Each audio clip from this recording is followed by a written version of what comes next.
नमस्कार दोस्तों, स्वागत है आपका करंट अफेयर डीप डाइव में। आज की वीडियो में हम आज के महत्वपूर्ण करंट अफेयर्स जानेंगे जो यूपीएससी, एसएससी, आरआरबी और स्टेट पीसीएस परीक्षाओं के लिए बेहद महत्वपूर्ण है। जी, और आज 17 फरवरी के इस डेली एनालिसिस में हम राष्ट्रीय, अंतर्राष्ट्रीय और राज्य स्तर की कई अहम खबरों पर विस्तार से चर्चा करेंगे। तो चलिए शुरू करते हैं। आज की पहली खबर एक महत्वपूर्ण दिवस से जुड़ी है, ग्लोबल टूरिज्म रेजिलियंस डे। जी, ये दिवस 17 फरवरी को मनाया जाता है। टूरिज्म रेजिलियंस मतलब पर्यटन का लचीलापन। इस सुनने में थोड़ा सा टेक्निकल लगता है, इसे आसान शब्दों में कैसे समझें? देखिए, इसका सीधा सा मतलब है कि पर्यटन क्षेत्र भविष्य में आने वाली किसी भी आपदा या आप कह सकते हैं झटके से उभरने के लिए कितना मजबूत है। अच्छा। जैसे कोई महामारी आ गई या कोई प्राकृतिक आपदा आ गई, तो क्या टूरिज्म इंडस्ट्री एकदम से ढह जाएगी या फिर वो खुद को संभाल कर दोबारा खड़ी हो सकती है? इसी क्षमता को लचीलापन कहते हैं। और इसकी शुरुआत तो अभी हाल ही में हुई है, 2023 में यूनाइटेड नेशंस जनरल असेंबली द्वारा। जी बिल्कुल, इसकी जरूरत खास तौर पर कोविड महामारी के बाद महसूस की गई। हमने देखा कि कैसे पूरी दुनिया में पर्यटन एकदम रुक सा गया था। हाँ, वो तो था। तो उसी अनुभव से सीखकर इस दिन की शुरुआत हुई, ताकि भविष्य के लिए हम पहले से तैयार रहें। ये तो बहुत जरूरी कदम है। अब चलते हैं अंतर्राष्ट्रीय समाचार की ओर। पहली खबर रूस से आ रही है। जी, रूस ने अपने देश में मैसेजिंग ऐप व्हाट्सएप के उपयोग पर प्रतिबंध लगा दिया है। व्हाट्सएप पर प्रतिबंध? ये तो बहुत बड़ी खबर है। इसका कारण क्या बताया गया है? आधिकारिक कारण तो यही है कि ऐप ने कुछ नियमों का उल्लंघन किया है, पर असल में मामला थोड़ा और गहरा है। और ये भी ध्यान रखना जरूरी है कि रूस अकेला देश नहीं है ना? बिल्कुल नहीं। चीन और उत्तर कोरिया जैसे देशों में व्हाट्सएप पहले से ही प्रतिबंधित है। रूस अब बस उस लिस्ट में शामिल हो गया है। अच्छा, अब अगली अंतर्राष्ट्रीय खबर की तरफ बढ़ते हैं, जो एक साझेदारी से जुड़ी है। जी, ये है हाइड्रोजन फेलोशिप कार्यक्रम। और ये भारत और नीदरलैंड्स ने मिलकर शुरू किया है। हाँ, ये इंडिया और नीदरलैंड्स के बीच एक बहुत ही महत्वपूर्ण साझेदारी है। तो इस फेलोशिप कार्यक्रम का मुख्य उद्देश्य क्या है? इसका मुख्य उद्देश्य है ग्रीन हाइड्रोजन रिसर्च और क्लीन एनर्जी के क्षेत्र में सहयोग को बढ़ावा देना। मतलब दोनों देश मिलकर इस पर अनुसंधान करेंगे और उसे गति देंगे। ये भविष्य की ऊर्जा के लिए एक बहुत बड़ा कदम है।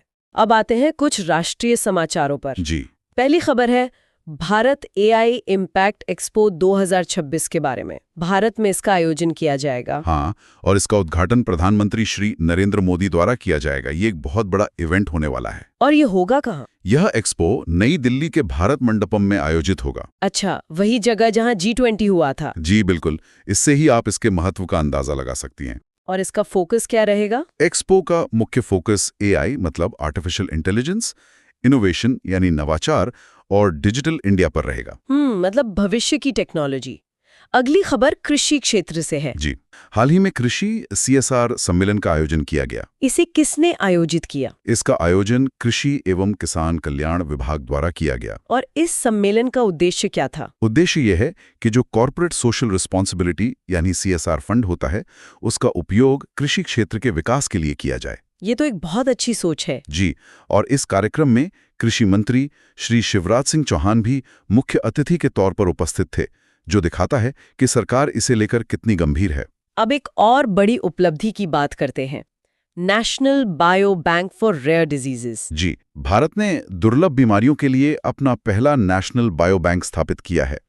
ये स्वास्थ्य के क्षेत्र में एक मील का पत्थर है। तो इसका नाम national bio bank for rare diseases रखा गया है। इसका असल में काम क्या होगा? देखिए, इस बायो बैंक का लक्ष्य है दुर्लभ बीमारियों पर रिसर्च मतलब अनुसंधान को बढ़ावा देना और उनके प्रभावी इलाज खोजने में मदद करना। यहाँ पर मरीजों के सैंपल्स को सुरक्षित रखा जाएगा ताकि रिसर्च आसान हो सके। ये तो बहुत ही महत्वपूर्ण है।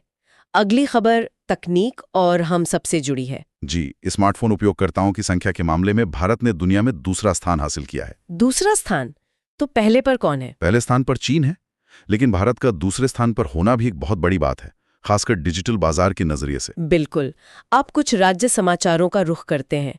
पहली खबर असम से है। जी, असम में कुमार भास्कर वर्मन सेतु की बात हो रही है। ये सेतु कौन सी नदी पर है? इसका निर्माण ब्रह्मपुत्र नदी के ऊपर किया गया है, जो अपने आप में एक बहुत बड़ी इंजीनियरिंग उपलब्धि है। तो जाहिर है इस सेतु से क्षेत्र में कनेक्टिविटी बेहतर होगी। जी, कनेक्टिविटी तो बेहतर होगी ही, साथ ही आर्थिक विकास को भी बहुत बढ़ावा मिलेगा। असम से ही एक और बड़ी खबर है, इमरजेंसी लैंडिंग फैसिलिटी का उद्घाटन। हाँ, और इसकी खासियत यह है कि ये पूर्वोत्तर भारत की पहली ऐसी सुविधा है। पहली ऐसी सुविधा। इसका मतलब क्या है? क्या ये एक तरह का हाईवे है जिस पे प्लेन उतर सकते हैं? बिल्कुल, ये हाईवे का ही एक हिस्सा है जिसे इतना मजबूत बनाया गया है कि जरूरत पड़ने पर भारतीय वायुसेना के विमान भी इस पर लैंड कर सकें। तो इसका महत्व क्या है? इसका दोहरा महत्व है, एक तो सामरिक और दूसरा आपदा प्रबंधन के समय राहत कार्यों के लिए बहुत महत्वपूर्ण साबित होगा। समझ गई। अब असम से थोड़ा ऊपर चलते हैं, हिमाचल प्रदेश की ओर। जी, हिमाचल प्रदेश से खबर है कि भारत का दूसरा ट्यूलिप गार्डन वहां स्थापित किया गया है। दूसरा ट्यूलिप गार्डन?